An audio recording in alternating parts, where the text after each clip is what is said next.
Kenapa PKB tidak wajar wakili pemaju? Pengarah Komunikasi Amanah Khalid Abdul Samad yang juga bekas Menteri Wilayah dan Kesejahteraan Bandar meminta Suruhanjaya Pencegahan Rasuah Malaysia SPRM campur tangan dalam isu penggunaan Akta Pengambilan Tanah 1960 untuk merampas tanah Kampung Sungai Baru, Kampung Baru, Kuala Lumpur. Beliau syak terdapat unsur rasuah dan salah guna kuasa dalam isu ini kerana akta itu digunakan bagi memaksa pemilik menyerahkan tanah mereka untuk dimajukan oleh pemaju membangunkan projek komersial yang tidak dipersetujui oleh mereka. SPRM kena ambil tahu apa yang berlaku. Tidak mustahil bila nampak kerajaan, menteri dan PKP gairah sangat untuk gunakan akta bagi mengambil tanah ini. Ada unsur rasuah, kata beliau dalam sidang media bersama pemilik tanah Kampung Sungai Baru pada Ahad. Khalid juga mencadangkan agar pemilik atau mana-mana pihak membuat laporan kepada SPRM dan juga polis untuk menyiasat perkara ini.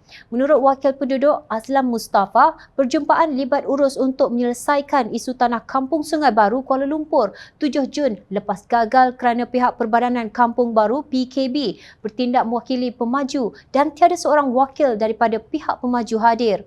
Pada sesi libat urus Selasa lepas, PKB bawa tawaran yang lama, tawaran basi yang telah ditolak penduduk.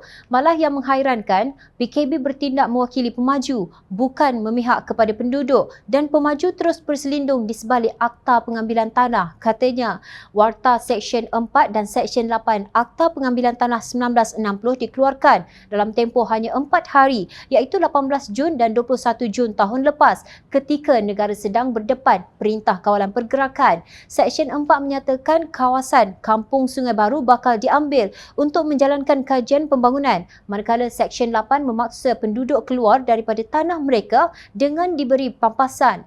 Kami cadangkan dua perkara dalam libat urus 7 Jun lepas. Pertama, batalkan penggunaan Akta Pengambilan Tanah dalam isu ini kerana jika ia diteruskan, tiada makna rundingan ini kerana akta ini akan dipaksakan ke atas penduduk.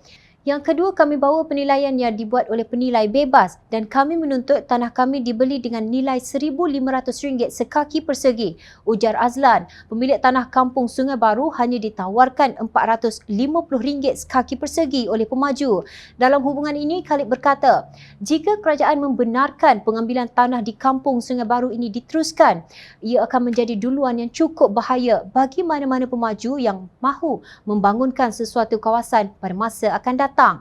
Jika mana-mana pemaju nak bangunkan sesuatu kawasan, pemilik tak setuju, mereka akan berunding dengan kerajaan dan kerajaan akan keluarkan akta pengambil alihan tanah untuk pemaju. Ini tak munasabah. Sepatutnya biarkan pemaju yang runding dengan penduduk. Kerajaan menjadi orang tengah sahaja. Tetapi apa yang berlaku bila pemilik tak setuju?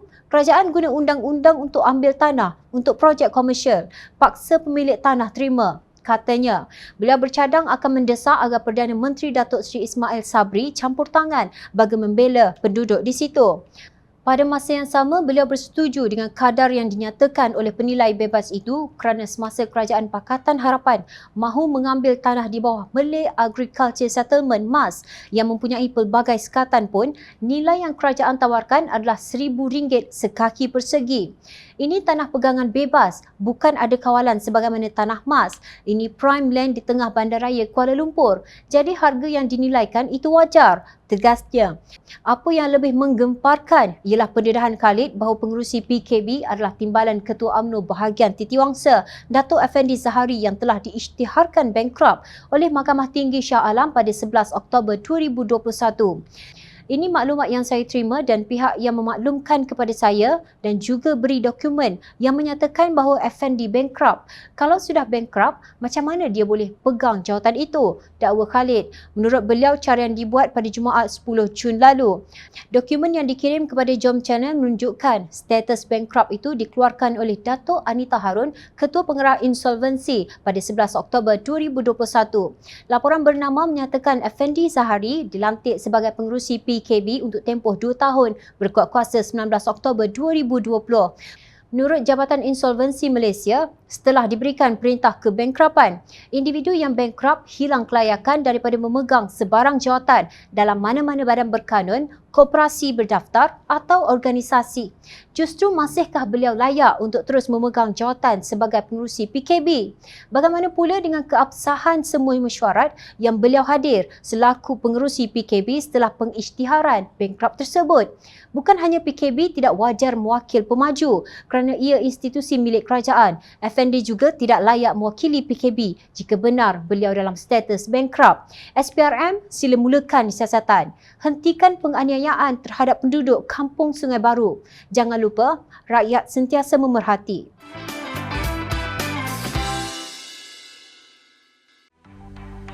Mencari maklumat dan berita politik yang bebas, kupasan yang tepat, panas.